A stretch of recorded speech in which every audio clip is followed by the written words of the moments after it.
स्वागत है आप सभी का आपके अपने केबीसी किंगडम बायोलॉजी क्लासेस में। मैं विवेकानंद और आप सभी मेरे साथ पढ़ रहे हैं biology for class 12th and NEET UG preparations. Now we are studying chapter number 4 reproductive health. In this chapter we have studied many things. जैसे कि भाई हम लोगों ने सबसे पहले दिन इस चैप्टर में पढ़ा था कि रिप्रोडक्टिव हेल्थ का मतलब क्या होता है। फिर हम लोगों ने पढ़ा था कि रिप्रोडक्टिव हेल्थ को इंप्रूव कैसे किया जा सकता है। फिर हम लोगों ने इसी बीच पढ़ा था आरसीएच के बारे में, reproductive and child health care के बारे में। इसके कुछ हम लोगों ने मेजर टास्क को देखा था। फिर हम लोगों ने पिछले वीडियो में देखा था कि पॉपुलेशन एक्सप्लोजन क्या होता है, और फाइनली हम लोगों ने देखा था कॉन्ट्रासेप्टिव मेथड्स के बारे में। तो जिन्होंने भी अभी तक इन सभी टॉपिक्स को नहीं पढ़ा है, आप लोग डिस्क्रिप्शन बॉक्स में जाइए, वहां मिल जाएगा लिंक, और जल्दी से पढ़ लीजिए। तो चलिए भाई, आज का टॉपिक जो है हमारा कॉन्ट्रासेप्टिव मेथड्स, इसको थोड़ा डिटेल्स में पढ़ते हैं। स्टूडेंट्स, हम लोगों ने पिछले क्लास में देखा था कि कॉन्ट्रासेप्टिव मेथड्स होता क्या है। ऐसे मेथड्स जिससे फीमेल को प्रेग्नेंट होने से रोका जा सकता है, उन मेथड्स को कॉन्ट्रासेप्टिव मेथड्स कहते हैं। कॉन्ट्रासेप्टिव मेथड्स दो तरह का होता है भाई, एक तो परमानेंट और दूसरा टेम्पोररी। ऐसे मेथड्स जिसमें एक बार अगर फीमेल को प्रेग्नेंट होने से रोक दिया जाए, फर्दर वो कभी अगर मां नहीं बन सके, फर्दर कभी वो प्रेग्नेंट ना हो पाए, तो ऐसे मेथड को परमानेंट मेथड कहा जाएगा। और वो मेथड्स जिसमें फर्दर भी फीमेल के प्रेग्नेंट होने का चांसेस है, उसे कहा जाएगा टेम्पोररी मेथड। अगर परमानेंट की बात करें भाई, तो हम लोगों ने देखा था वॉसेक्टॉमी और ट्यूबेक्टॉमी। अगर वास डिफरेंस को काट दिया जाता है तो वॉसेक्टॉमी, और अगर फैलोपियन ट्यूब को काट दिया जाएगा तो ट्यूबेक्टॉमी। आज हम लोगों को पढ़ना है भाई टेम्पोररी मेथड्स ऑफ कॉन्ट्रासेप्टिव। अब कह रहा है कॉन्ट्रासेप्शंस के टेम्पोररी मेथड में सबसे पहला है भाई नेचुरल मेथड। कौन सा मेथड है भाई? Natural method. तो चलिए भाई, नेचुरल मेथड को देख लेते हैं हम लोग। सबसे पहले अगर नेचुरल मेथड की बात करेंगे तो भाई ये वो मेथड है जहां पर किसी भी आर्टिफिशियल सब्सटेंस को या फिर किसी केमिकल को यूज नहीं किया जाता है। मतलब भाई यहां पर साइड इफेक्ट का तो कोई संभावना ही नहीं है। There is no possibility of side effect, because यहां पर हम लोग किसी भी ऐसे चीज का यूज ही नहीं कर रहे हैं जो कि हम लोग बाहर से या फिर जैसे केमिकल हो। तो भाई यहां पर साइड इफेक्ट का चांसेस क्या है भाई? एकदम ना के बराबर। तो हम लोग क्या लिखे हुए भाई? No side effects. अब भाई ये नेचुरल मेथड है, तो थोड़ा सा भी अगर मिस हो गया तो यहां पर प्रेग्नेंट होने का चांसेस बहुत ज्यादा है। आप 100% यहां श्योरिटी नहीं दिखा सकते हैं, इसलिए भाई यह रिस्क सबसे ज्यादा है। तो नेचुरल मेथड के लिए पहले दो पॉइंट को तो आप लोग याद रखिएगा भाई, कि high risk and no side effect. Risk कहां भले ज्यादा है, लेकिन साइड इफेक्ट का कोई चांसेस नहीं है। फिर अगर हम लोग सेकंड पॉइंट की बात करेंगे भाई, तो it involves avoiding meeting of sperm and ovum. कहते हैं नेचुरल मेथड में करते क्या है? स्पर्म और ओवम को मिलने नहीं देते हैं। जब स्पर्म और ओवम मिलेगा ही नहीं तो भाई फर्टिलाइजेशन नहीं होगी। अगर फर्टिलाइजेशन नहीं होगा तो फीमेल के प्रेग्नेंट होने का चांसेस है ही नहीं। तो बात करते हैं भाई सेकंड पॉइंट की, तो it involves avoiding meeting of sperm and ovum. अब हम लोग बात करते हैं भाई कि नेचुरल मेथड कितने तरह के होते हैं। तो नेचुरल मेथड की अगर बात करेंगे तो भाई सबसे पहला अपने पास है क्वाइटस इंटरप्टस। क्या है भाई? Coitus interrupts. इसी मेथड को हम लोग पुल आउट मेथड भी कहते हैं, या फिर इसे हम लोग विथड्रॉल मेथड कहते हैं। क्या कहते हैं भाई? Withdrawal method. कहते हैं सेक्सुअल इंटरकोर्स के दौरान जब मेल को इस बात का फीलिंग आएगा कि अब उसका स्पर्म डिस्चार्ज होने वाला है, अब सीमन का इजैकुलेशन होने वाला है, उसी दौरान वो अपने पेनिस को वेजाइना से बाहर निकाल लेगा और स्पर्म इजैकुलेशन बॉडी के बाहर होगी। तो जब स्पर्म ही बॉडी के बाहर डिस्चार्ज किया जा रहा है तो स्पर्म फीमेल के ओवम से मिल नहीं पाएगा और फर्टिलाइजेशन नहीं होगी। तो भाई इसी तरीके को क्या कहा गया है? क्वाइटस इंटरप्टस या पुल आउट मेथड। क्योंकि पेनिस को बाहर निकाल लिया गया है तो क्या कहा गया भाई? पुल आउट मेथड या विथड्रॉल मेथड। भाई क्वाइटस का मतलब भी सेक्स ही होता है, सेक्सुअल इंटरकोर्स के लिए क्या वर्ड यूज किया गया भाई, क्वाइटस, और इंटरप्टस मतलब बीच में क्या हो गया भाई, रोक दिया गया। तो भाई यहां पर देखिए हम लोगों ने मेंशन किया हुआ है, penis is withdrawn from the vagina before ejaculation, ejaculation के पहले ही पेनिस को वेजाइना से बाहर निकाल लिया जाता है।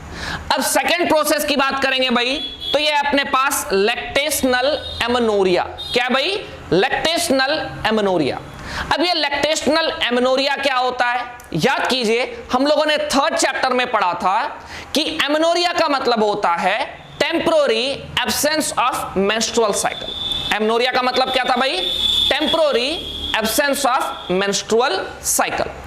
तो यहां पर हम लोगों को पता था, ये लैक्टेशनल क्या बता रहा भाई, कि जब फीमेल अपने बेबी को बर्थ या जन्म देती है उसके बाद अगले 6 महीने तक लगभग वो क्या करती है भाई, मेंस्ट्रुअल साइकिल उसमें नहीं होता है। क्यों, क्योंकि उस दौरान मिल्क का प्रोडक्शन हो रहा होता है, दैट मीन्स वहां पर उस टाइम पर प्रोलैक्टिन का अमाउंट बहुत ज्यादा होगा, और ये प्रोलैक्टिन ओव्यूलेशन को रोकता है। किसको रोकेगा भाई, ओव्यूलेशन को, सेकेंडरी oocyte के रिलीज को रोकेगा।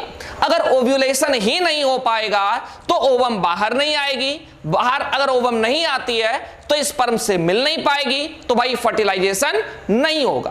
तो लैक्टेशनल एमेनोरिया क्या होता है भाई, कि जब फीमेल अपने बच्चे को जन्म देती है, मतलब पार्चुरेशन के बाद लगभग 6 महीने तक फीमेल में प्रोलैक्टिन का अमाउंट बहुत ज्यादा होता है, जिसके कारण से उसमें ओव्यूलेशन नहीं हो पाता है। तो ये भी भाई, ये जो अगला 6 महीना हो गया, इसमें भी अगर सेक्सुअल इंटरकोर्स होगा तो फीमेल के प्रेग्नेंट होने का चांसेस बहुत कम है।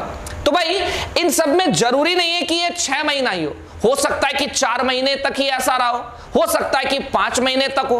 तो यार रिस्क ज्यादा है, लेकिन भाई साइड इफेक्ट तो जरा सा भी कुछ भी नहीं है। तो भाई देखिए हम लोगों ने 2 पॉइंट मेंशन किया हुआ है, ovulation does not occur due to high level of prolactin, prolactin की मात्रा बहुत ज्यादा हो गई है तो ओव्यूलेशन नहीं हो पाएगा, और ओव्यूलेशन नहीं होगा तो फीमेल के प्रेग्नेंट होने का चांसेस भी नहीं है। सेकेंड पॉइंट भाई, रिलायबल फॉर मैक्सिमम 6 मंथ, अधिक से अधिक पार्चुरेशन के बाद, बेबी के डिलीवरी के बाद 6 मंथ तक इस पर आप क्या कर सकते हैं भाई, रिलायबल या फिर भरोसा रख सकते हैं। वो भी जरूरी नहीं है कि पक्का 6 मंथ, कुछ कम या अधिक भी हो सकता है। ठीक है भाई, अब आते हैं हम लोग थर्ड प्रोसेस में, जिसका नाम है पीरियोडिक एब्स्टिनेंस। क्या नाम है भाई, पीरियोडिक एब्स्टिनेंस। अब याद कीजिए भाई, हम लोगों ने थर्ड चैप्टर में पढ़ा था सेफ पीरियड और रिस्क पीरियड के बारे में। हम लोगों ने कहा था कि जिस दिन ओव्यूलेशन होता है, क्या होता है भाई, ओव्यूलेशन, और हम लोगों को पता है कि ओव्यूलेशन 14th डे को होता है। ओव्यूलेशन से 3 दिन बाद, कितने दिन बाद भाई, 3 दिन बाद, मतलब 17 तक, और लगभग 4 दिन पहले, कितना दिन पहले भाई, 4 डे बिफोर, ये हो गया 10th। इस 10th से 17th डे को हम लोग रिस्क पीरियड कहते थे। क्या कहते थे भाई, रिस्क पीरियड। क्या कहा जाता था, रिस्क पीरियड।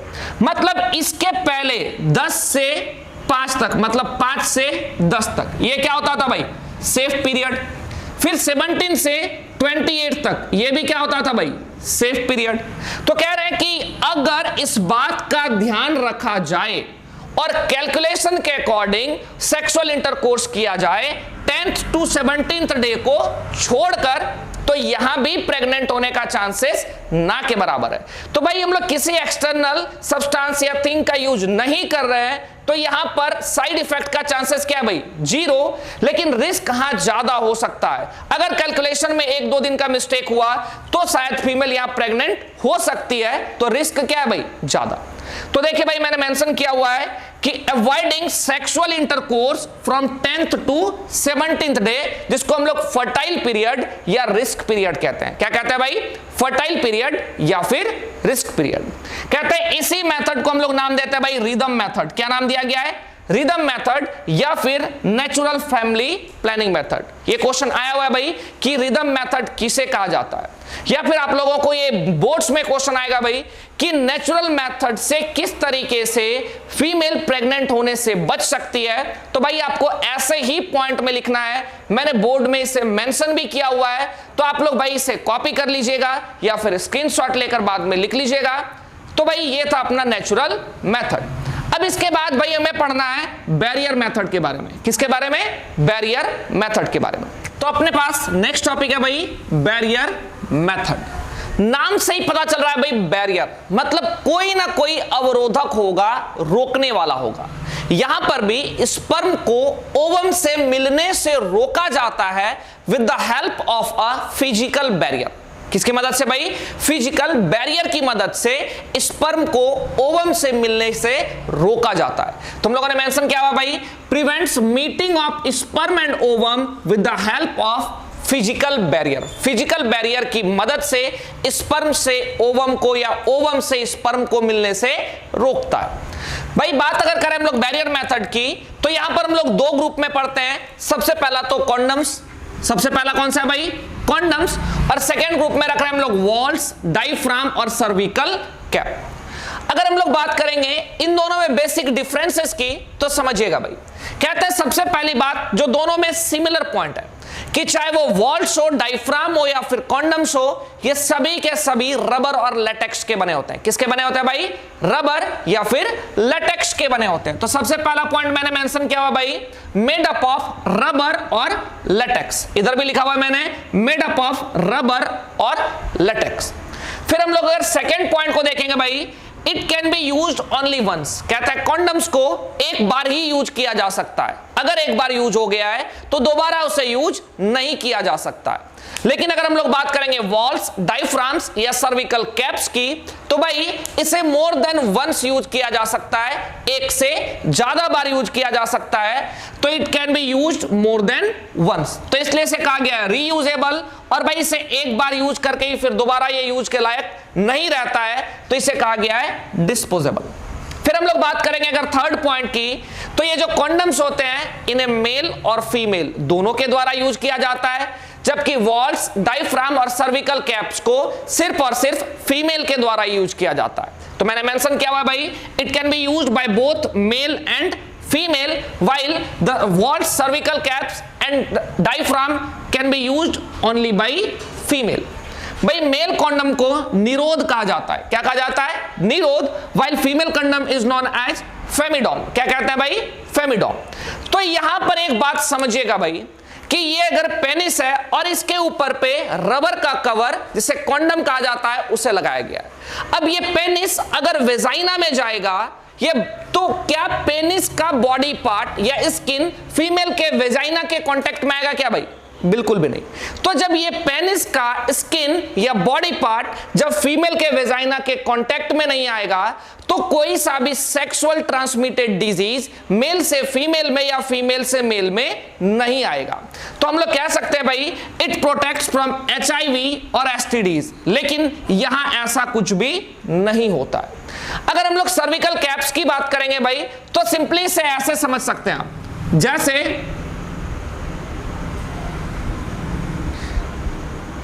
देखिए भाई ये पोर्शन हो गया सर्विक। इस सर्विक्स के पास ही वेजाइना के द्वारा एक कैप को इंसर्ट किया जाता है। अब यहां पेनिस आएगा और अपना स्पर्म डिस्चार्ज कर देगा। क्या डिस्चार्ज कर देगा भाई? स्पर्म। तो बताइए क्या ये स्पर्म आगे जा पाएगा? अगर ये स्पर्म आगे नहीं जाएगा तो ओवम से मिल भी नहीं पाएगा, तो यहां फर्टिलाइजेशन नहीं होगी। लेकिन यहां जो पेनिस है ये किसके कांटेक्ट में आ रहा है भाई? इस वेजाइना के कांटेक्ट में आ रहा है, तो सेक्सुअली ट्रांसमिटेड डिजीज यहां पर ट्रांसमिट हो सकता है। लेकिन जब हम लोग बात करते हैं कॉन्डम्स की, तो यहां इसको ध्यान से देखिएगा भाई, अगर ये पेनिस है, ये क्या भाई? पेनिस, इसके ऊपर में एक रबर का थिन कैप पहना दिया गया है। तो बताइए अब यहां पर ये वेजाइना के अंदर जब ये पेनिस इंसर्ट हुआ, किसके अंदर भाई? वेजाइना के अंदर, तो ये बताइएगा क्या यहां पर ये पेनिस इस वेजाइना या फीमेल के बॉडी कांटेक्ट में आ रहा है क्या भाई? नहीं। तो यहां पर ये पेनिस अपना स्पर्म डिस्चार्ज करेगा तो ये भी फीमेल ओवम के पास नहीं जाएगा, और साथ ही ये इसको बॉडी कांटेक्ट को भी रोक रहा है, तो यहां पर सेक्सुअली ट्रांसमिटेड डिजीज भी एक से दूसरे में नहीं जाएगा। तो इस पॉइंट को भी याद रखिएगा भाई, इट प्रोटेक्ट्स फ्रॉम एचआईवी और एसटीडीज, जबकि ये एचआईवी एसटीडीज से प्रिवेंट नहीं करता। क्लियर है भाई? एक और भी बात जो बहुत इंपॉर्टेंट है भाई, कि जब हम लोग कॉन्डम्स और सर्विकल कैप, वॉल्स या फिर हम लोग डायफ्राम की बात करते हैं, तो कॉन्डम्स को खुद से यूज किया जा सकता है, खुद से अपने पेनिस के ऊपर या वेजाइना के अंदर डाला जा सकता है। लेकिन अगर हम लोग वॉल्स, सर्विकल कैप्स और डायफ्राम की बात करेंगे तो ये भाई किसी ना किसी मेडिकल प्रोफेशनल्स के द्वारा ही लगाया जाता है, इसे आप खुद से ही यूज नहीं कर सकते। तो भाई अब ध्यान से देखिए, अपने पास तीसरा है केमिकल मेथड। कौन सा है भाई? Chemical method. तो केमिकल मेथड में भाई नाम से ही पता चल रहा होगा कि कोई ना कोई तो केमिकल ही यूज किया जाएगा। अब भाई कैसे केमिकल्स को यूज किया जाता है? ऐसे केमिकल्स जो स्पर्म को मार देते हैं, जो स्पर्मिसाइडल नेचर के होते हैं, उन केमिकल्स को यूज किया जाता है। तो देखिए भाई, हम लोगों ने मेंशन किया हुआ है स्पर्मिसाइडल केमिकल्स आर यूज्ड। ऐसे केमिकल्स जो स्पर्म को मार देते हैं, उन केमिकल्स को यहां यूज किया जाता है। अब भाई ये कौन कौन से केमिकल है? तो नाम देखेगा भाई, zinc sulphate, citric acid, lactic acid, boric acid, potassium permanganate और ऐसे ही कुछ केमिकल्स को यूज किया जाता है जो स्पर्म को मार देते हैं, जिनका स्पर्म किलिंग इफेक्ट होता है। तो अब नेक्स्ट बात भाई जो बहुत इंपॉर्टेंट है कि केमिकल मेथड या बैरियर मेथड तब बहुत ज्यादा इफेक्टिव हो जाता है जब दोनों को एक साथ यूज किया जाता है। सोच के देखिए कि अगर डायफ्राम या वॉल्ट या सर्विकल कैप किसी फीमेल में लगाया गया, अब सेक्सुअल इंटरकोर्स हुआ भाई, स्पर्म डिस्चार्ज हुआ, यह सर्विकल कैप रोक रहा है स्पर्म को आगे बढ़ने से, लेकिन गलती से अगर एक भी स्पर्म पार हो गया तब तो भाई फर्टिलाइजेशन हो जाएगी। लेकिन अगर इस स्पर्म के इस बैरियर के साथ केमिकल्स का भी यूज किया गया हो, ये केमिकल भाई किसके फॉर्म में आ सकता है? ये केमिकल आपका क्रीम के फॉर्म्स में आता है भाई, जिसे वेजाइना के चारों ओर लगा दिया जाता है। तो जब भाई अब वहां स्पर्म डिस्चार्ज होगा तो सबसे पहले तो ये केमिकल उस स्पर्म को मार देगा। अब जो एक दो बचा हुआ है वो तो वैसे भी सर्विकल कैप को पार नहीं कर पाएगा। तो जब हम लोग बैरियर मेथड को केमिकल मेथड के साथ यूज करते हैं तब ये बहुत ज्यादा इफेक्टिव होता है। तो साफ साफ है भाई, barrier method is more effective when it is used with chemical method. Is it clear? Next भाई अपने पास IUD, intra uterine contraceptive devices, या फिर जिसे कहा जाता है आईयूडीज। क्या कहा जाता है भाई? IUD, intra uterine devices. नाम से ये भी क्लियर हो रहा है भाई, इंट्रा मतलब कहीं ना कहीं अंदर की बात करी जा रही है, यूटरस मतलब यूटरस के अंदर।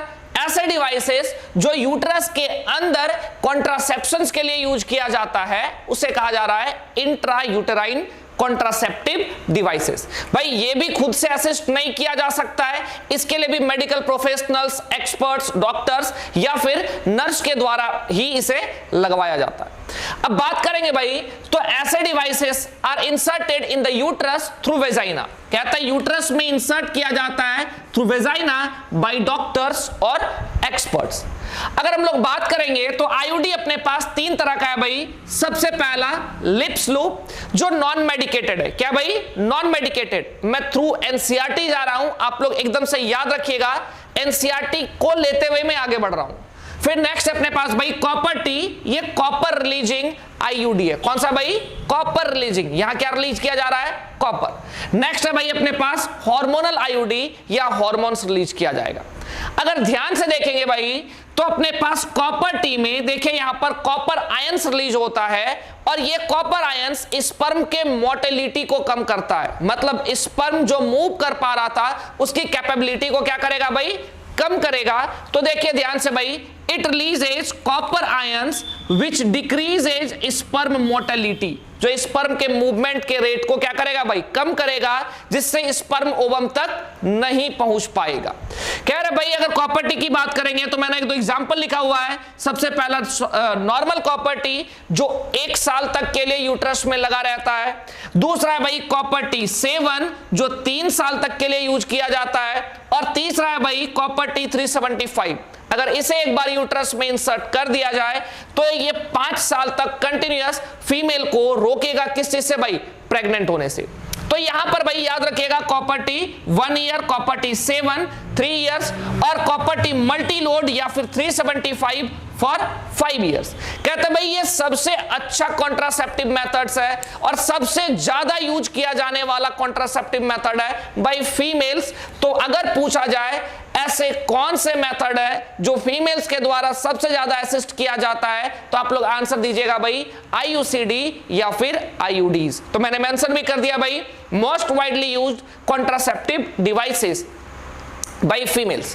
नेक्स्ट आते हैं भाई हार्मोनल आईयूडी में, यहां पर हार्मोन्स रिलीज किया जाता है। आप लोग अब ये जो हार्मोन्स है ये इंप्लांटेशन को रोकेगा, किसको रोकेगा भाई, इंप्लांटेशन। अब ये इंप्लांटेशन क्या था भाई, तो ये जो डेवलपिंग जायगोट था या एम्ब्रियो, ये क्या होता था भाई, यूट्राइन वॉल से जुड़ जाता था, तो इसी को ये क्या करेगा भाई, रोकेगा। तो यहां मैंने मेंशन किया हुआ है इट प्रिवेंट्स फ्रॉम इंप्लांटेशन, एकदम टू द एनसीईआरटी भाई आप लोग याद रखिएगा।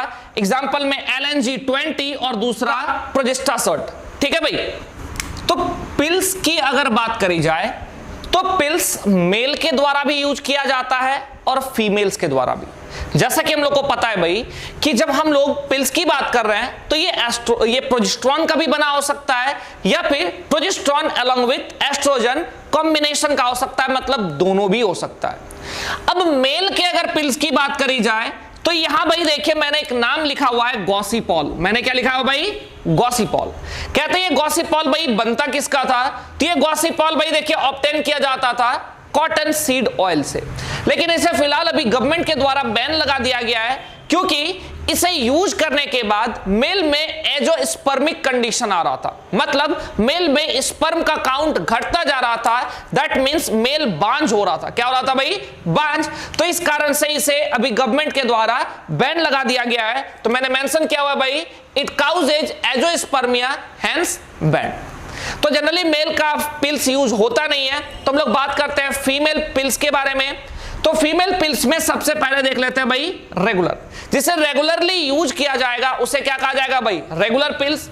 अब रेगुलरली किस तरीके से, अगर डेली यूज किया जा रहा है, अगर रेगुलरली भी कैसा भाई, डेली, तो उसका एग्जांपल मैंने लिखा हुआ है माला डी और माला एन। भाई यहां से एग्जाम में क्वेश्चंस बनता है तो आप लोग याद रखिएगा कि रेगुलर में डेली यूज किया जाने वाला कौन कौन सा है भाई, माला डी और माला एन। और वीकली, हर एक सप्ताह में वीकली अगर यूज करने वाले की बात करेंगे तो यह है सहेली। कौन सा है भाई, सहेली। अगर वीकली की बात करी जाए तो सहेली। सहेली से कई तरह के क्वेश्चन बनते हैं जिसको मैं अभी डिस्कस भी कर दूंगा फर्दर।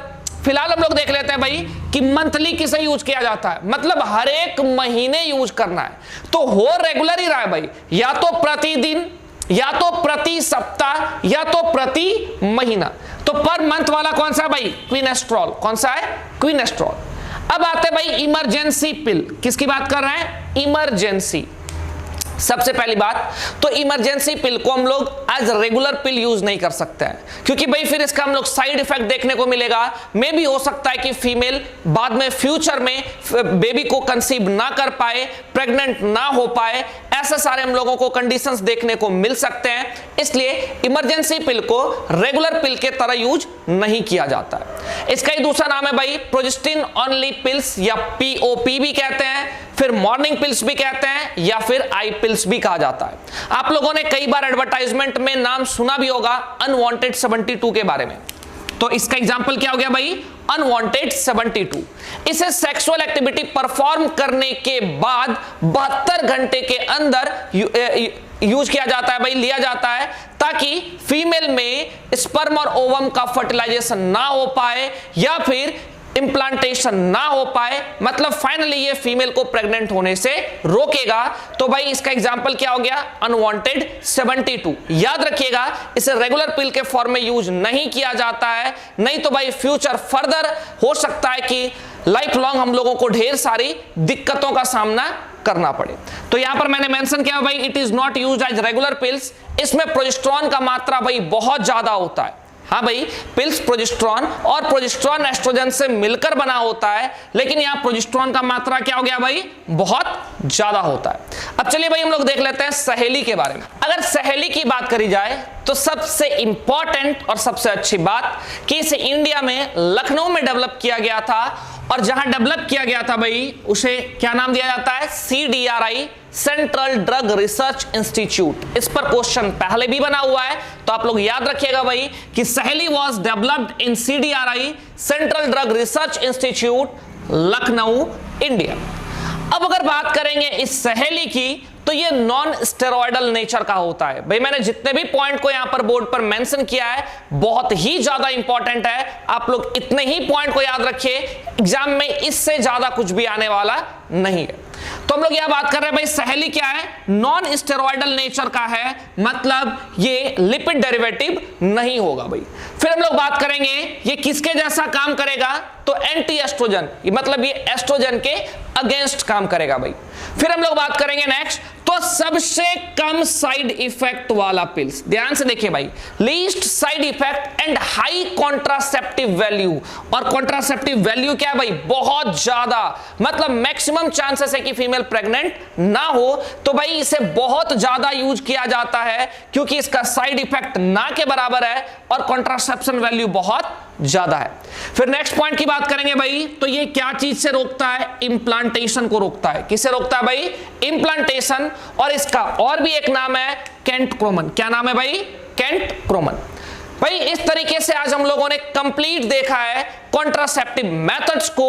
आप लोग पूरा इसे अच्छे तरीके से याद कर लीजिए, इसे अच्छे तरीके से नोट कर लीजिए भाई। नेक्स्ट वीडियो में हम लोग पढ़ेंगे दो बात को, पहला तो MTP, medical termination of pregnancy, और दूसरा पढ़ेंगे भाई इनफर्टिलिटी के बारे में और कैसे इस इनफर्टिलिटी से निजात पाया जा सकता है। इन सभी बातों को हम लोग नेक्स्ट वीडियो में देखेंगे। होप कि आपको आज की सभी बातें समझ में आई हो। तो भाई अगर आप लोगों को सभी बातें समझ में आ गई तो हमारे वीडियो को लाइक कीजिए, चैनल को सब्सक्राइब कीजिए, वीडियो को शेयर कीजिए, बने रहिए हमारे चैनल के साथ। तो भाई बेल आइकन को प्रेस कर दीजिए ताकि आपको नोटिफिकेशन मिलता रहे। तब तक के लिए टाटा, थैंक यू।